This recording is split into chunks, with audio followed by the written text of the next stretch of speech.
آج کے خطبہ جمعۃ المبارک میں انشاءاللہ العزیز خطبہ مسنونہ اس کے جو آخری کلمات ہیں ان کے حوالے سے گفتگو ہوگی۔ پیارے نبی کریم خاتم النبیین صلی اللہ علیہ وآلہ وسلم یہ کلمات خطبہ حاجہ یا خطبہ مسنونہ میں پڑھا کرتے تھے۔ فإن خیر الحدیث کتاب اللہ، پس بے شک بہترین حدیث کلام اللہ کی کتاب ہے۔ وخیر الہدی ہدی محمد صلی اللہ علیہ وآلہ وسلم، اور بہترین سیرت، کردار، ہدایت اور رہنمائی محمد کریم صلی اللہ علیہ وسلم کی سیرت، کردار اور رہنمائی ہے۔ وشر الامور محدثاتها، اور بدترین جو کام ہیں وہ نئے نئے ہیں۔ وکل محدثۃ بدعہ، اور ہر نیا کام بدعت ہے۔ وکل بدعۃ ضلالہ، اور ہر بدعت گمراہی ہے۔ وکل ضلالۃ فی النار، اور ہر گمراہی آگ میں لے جانے والی ہے۔ دیکھیں ذرا، یہ خطبہ مسنونہ کے آخری کلمات ہیں، یعنی یہ مسنون سنت خطبہ ہے، اور پیارے نبی کریم صلی اللہ علیہ وسلم ان کلمات کو بار بار پڑھتے تھے تاکہ لوگوں کا یہ پکا عقیدہ بن جائے، عقیدہ مضبوط ہو جائے، ذہن نشین چیزیں یہ کر لیں۔ تو خطبہ کے حوالے سے چونکہ رمضان سے قبل ہمارے کچھ خطبات ہوئے تھے، یہ رہتے تھے، اس کا کچھ حصہ رہتا تھا، تو اسی مناسبت سے پھر میں نے یہ سوچا کہ آج انشاءاللہ اسی حوالے سے گفتگو ہو۔ دیکھیں، جو آپ بار بار یہ پڑھتے تھے ایک رسم نہیں تھی، ظاہر آگے مخاطب عربی لوگ تھے نا، صحابہ کرام کو آپ یہ خطبہ پڑھ کے بار بار سناتے تھے۔ ان الحمدللہ، یا الحمدللہ، ساری تعریفیں اللہ کے لیے۔ نحمدہ ونستعینہ، ہم اس کی تعریف کرتے ہیں، ساری تعریفیں اللہ کے لیے ہیں، ہم اس کی تعریف کرتے ہیں۔ پہلے عمومی حمد، پھر خصوصی، کہ اپنا ذاتی لنک اللہ تعالیٰ ہمارے اوپر کوئی نیکی کرے، احسان کرے، انعام کرے یا نہ کرے، وہ قابل تعریف ہے۔ حمد کا معنی یہ، شکر اور حمد میں یہ فرق ہے۔ شکر جو ہوتا ہے نا وہ احسان کے بدلے ہوتا ہے، حمد ضروری نہیں کہ کوئی احسان ہو۔ اللہ کی ذات ہی اتنی اعلیٰ خوبیوں کی مالک ہے کہ وہ ساری تعریفوں کا سزاوار ہے۔ اللہ اکبر، ذہن نشین یہ بات کرتے تھے۔ اب اس سے اللہ تعالیٰ کی ساورنٹی، اس کی ذات کا بڑا ہونا، قادر ہونا، یہ ساری چیزیں اس میں آ جاتی ہیں۔ تو آپ بار بار یہی الفاظ دہراتے تھے، وَنَسْتَعِينُهُ وَنَسْتَغْفِرُهُ، ہم اس سے مدد مانگتے ہیں۔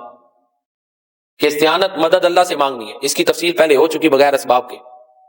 اسباب کے تحت بھی اسی سے اگر اسباب دیے ہیں تو پھر بھی کہیں کہ مدد اسی کی ہے کہ اس نے اسباب دیے ہیں۔ وَنَسْتَغْفِرُهُ، ہم اس سے اپنے گناہوں کی بخشش طلب کرتے ہیں کہ ہم سے گناہ ہوتے ہیں، ہم اس سے معافی مانگتے ہیں۔ یہ مجھے اور آپ کو تعلیمات دی گئی خطبہ مسنونہ کے ذریعے کہ ہم نے ہر وقت اللہ تعالیٰ سے اپنے گناہوں کی معافی مانگتے رہنا ہے۔ وَنَعُوذُ بِاللَّهِ مِن شُرُورِ أَنفُسِنَا، اور ہم اپنے نفسوں کے شر سے اللہ کی پناہ میں آتے ہیں۔ دیکھیں نا، یہ آپ بار بار یہ عقیدہ بنایا، سوچ بنائی۔ ہم کہتے ہیں دوسروں میں بڑی برائیاں ہیں، دوسروں میں بڑی نظر ہے، لیکن یہاں یہ ہے کہ اپنے شر کے، اپنے نفس کے شر سے اللہ کی پناہ چاہتے ہیں۔ سب سے زیادہ جو نقصان ہوتا ہے انسان کو اپنی خواہشات جب بے راہ ہو جاتی ہیں اس کا ہوتا ہے۔ جب اس کے دل و دماغ میں، اس کی خواہشات میں بگاڑ آتا ہے، پھر بڑا بگاڑ آتا ہے۔ اس لیے یہ سکھایا کہ وَنَعُوذُ بِاللَّهِ مِن شُرُورِ أَنفُسِنَا، اور ہم اللہ کی پناہ میں آتے ہیں اپنے نفسوں کے شر سے۔ وَمِن سَيِّئَاتِ أَعْمَالِنَا، اور اپنے اعمال کی برائی سے۔ اعمال کی برائیوں سے بھی اب بعض دفعہ پکڑ، تکلیف اپنے برے اعمال کا نتیجہ ہوتی ہے۔ انسان کی ایک فطرت ہے، وہ اپنی غلطی ماننے کے لیے تسلیم نہیں ہوتا، اگر مان لے تو الزامی جواب دے گا، پھر بھی ایک طرح کا ڈیفینڈ ہوتا ہے۔ تو یہ چیز سمجھائی گئی ہے کہ تم نے اللہ کے سامنے اپنی غلطی کو ماننا ہے، اس سے گناہوں کی معافی مانگنی ہے، اس کی حمد کرتے رہنا ہے، اس کو طاقتور، غالب، ہر چیز پر قادر ماننا ہے۔ یہ عقیدہ، یہ سوچ لے کر تم نے چلنا ہے۔ من يهده الله فلا مضل له ومن يضلل فلا هادي، ہے ہی حمد ہے، ساری حمد ہے اللہ تعالیٰ کی۔ جس کو اللہ ہدایت دے اس کو گمراہ نہیں کر سکتا، اور جسے اللہ گمراہ کر دے اسے کوئی ہدایت نہیں دے سکتا۔ پھر اس کے بعد آپ دوسرا کلمہ، وَنَشْهَدُ أَن لَا إِلَٰهَ إِلَّا اللَّهُ وَحْدَهُ لَا شَرِيكَ لَهُ وَنَشْهَدُ أَنَّ مُحَمَّدًا عَبْدُهُ وَرَسُولُهُ، اور ہم گواہی دیتے ہیں کہ اللہ کے علاوہ کوئی معبود نہیں، اور ہم گواہی دیتے ہیں کہ محمد صلی اللہ علیہ وسلم اللہ کے رسول ہیں۔ یہ پھر اب شہادت ہے۔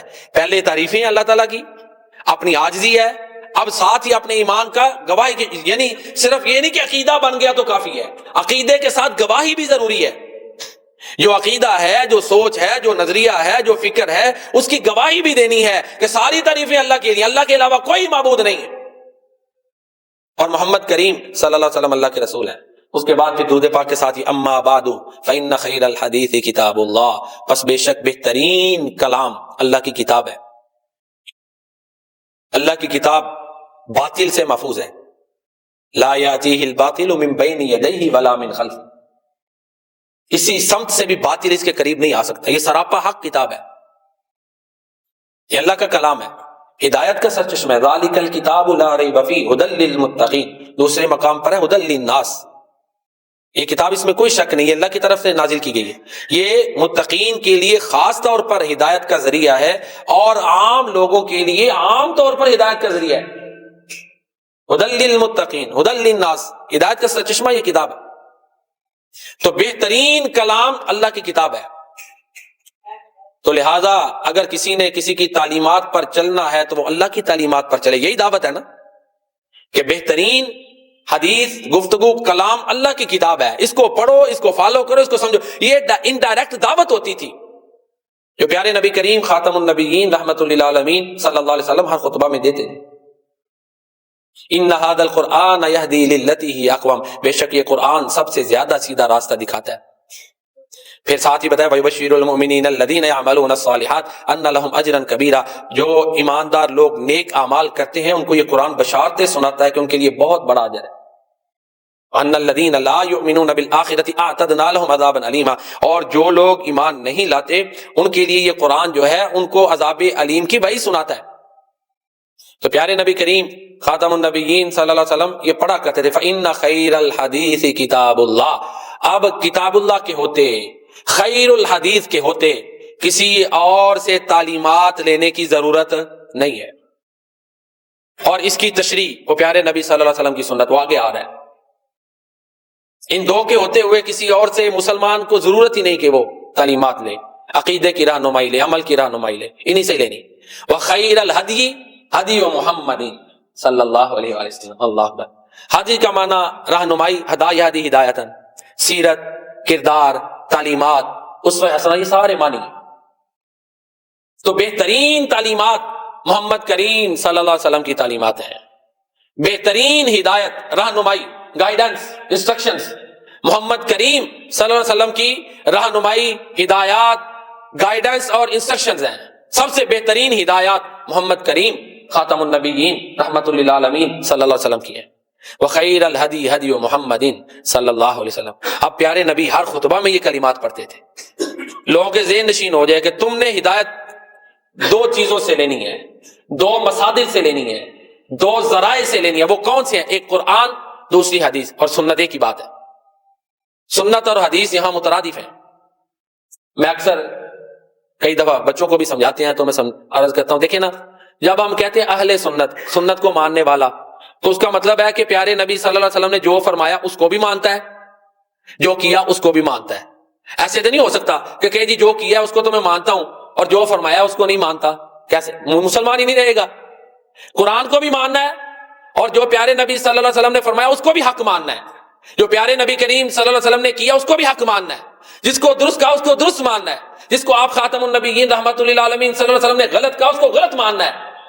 تو یہ سنت کہہ لیں، حدیث کہہ لیں، ایک ہی بات ہے. اہل حدیث کہیں گے یا اہل سنت، مطلب ایک ہی ہے. آگے ہمارے ہاں چونکہ اساتذہ الگ الگ ہیں سیکھنے کے، کچھ اصولوں میں ہے وہ الگ بات ہے، باقی بیس سب کی ایک ہے، نظریہ بنیادی ایک ہے. حدیث اور سنت یہاں ایک معنی میں ہے. مسلمان ہی تب ہوگا جب قرآن کو مانے گا، جو پیارے نبی صلی اللہ علیہ وسلم نے فرمایا اس کو مانے گا، جو پیارے نبی کریم صلی اللہ علیہ وسلم نے کیا اس کو مانے گا، جس کو پیارے نبی کریم صلی اللہ علیہ وسلم نے درست کہا اس کو درست مانے گا، جس کو آپ خاتم النبیین صلی اللہ علیہ وسلم نے غلط کہا اس کو غلط مانے گا. یہ جو چار چیزوں پر ایمان رکھتا ہے وہی اہل سنت ہے، وہی اہل حدیث ہے. ایک ہی بات ہے. میرا خیال ہے میری بات واضح ہو گئی، سمجھ آ گئی ہوگی. باقی آپ کہیں گے جی وہ بھی میں نے اشارہ کر دیا کہ کچھ اصولوں میں اختلاف ہوتا ہے، کچھ اساتذہ ہیں آگے فقہ میں تھوڑا سا، وہ ایک بات والی بات ہے، بیس سب کی ایک ہے. تو بہترین ہدایت پیارے نبی کریم صلی اللہ علیہ وسلم کی ہدایت ہے، کیونکہ اللہ نے آپ کو ہادی بنا کے بھیجا. اللہ فرماتے ہیں انک لتہدی الی صراط مستقیم، بے شک ہے نبی آپ سیدھی راہ کی طرف رہنمائی کرتے ہیں.